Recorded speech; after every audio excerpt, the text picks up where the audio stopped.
there's so much to talk about, and it is exciting, and, it does feel like change. And that's why I played the theme tune from Star Wars, A New Hope, this morning.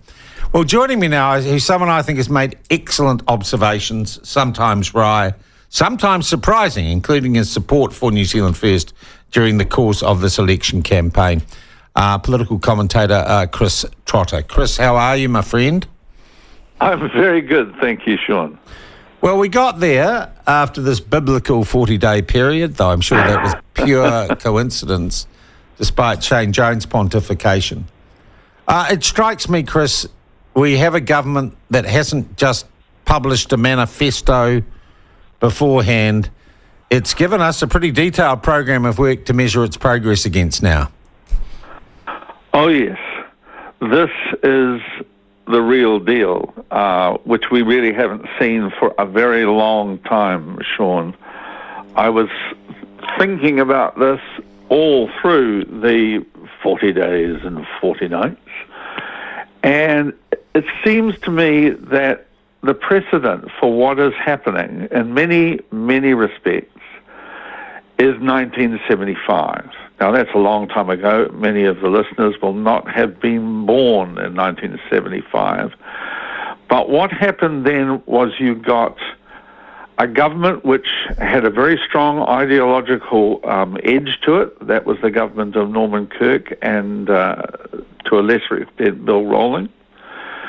Instituted a lot of changes that startled and upset a great many people, and was turfed out of office in the most emphatic fashion by a man who was determined to roll back virtually everything that the Labour government had done. Muldoon. Oh, yeah. And that was Rob Muldoon.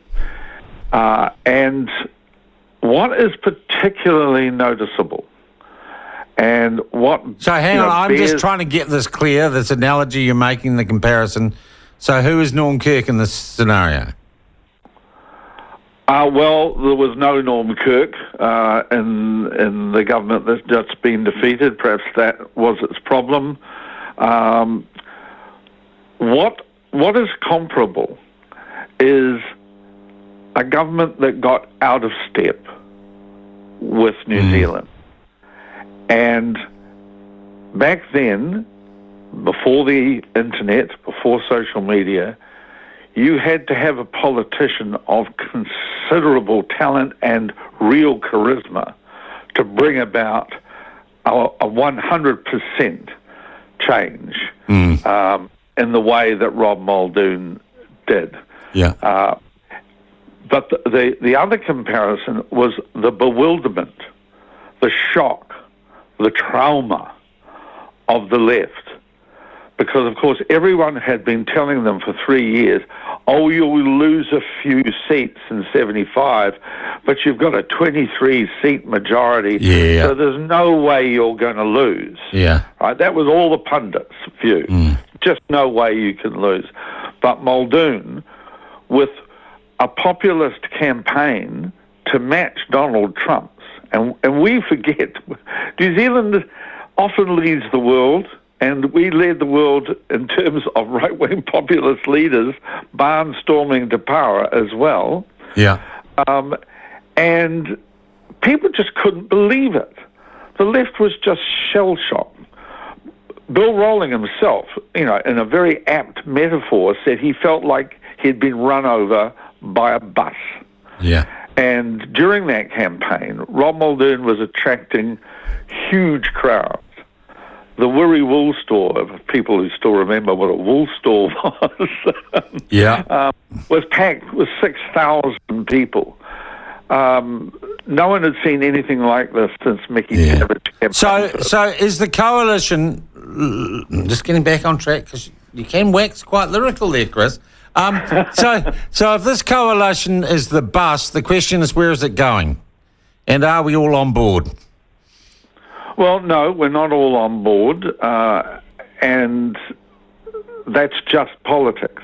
We weren't all on board for some of the changes that the government that has been defeated brought in. In fact, I think it would be something of an understatement to say that not all of us were on board. Many of us were absolutely outraged and frightened by some of the changes that were being pushed through by the Labour government that was. Yeah. This government means to turn it back, and you can see the look of pure terror in the eyes of particularly the journalists, as some of your correspondents were saying just a few minutes ago. They don't know what to do now, because, I guess the other thing to say is, if, for want of a better word, progressive New Zealand has had its way for nearly 40 years. Yeah. You had changes of government, but that push, the push on treaty issues, the push on social issues, it just kept on going. Yeah. The tide never someone, went out. here's a good example of that. Someone said, Dita De Bono said, we've pushed treaty issues back 40 years, and I had a corresponding on and said, yeah, what a great thing. How good is that? Yeah, well, I was particularly sort of taken with Dita De Bono's response, because I think it is actually very emblematic of the Fourth Estate in general, and it shows an inability or an unwillingness to grasp that just because you think something is a good idea, it doesn't make it a good idea. Good idea, yeah. It doesn't make it a good idea in particular. Well, the chief correspondent of TVNZ has called this government, before they've even been sworn in, racist recolonisers. Who said that? John Campbell's column in the Weekend.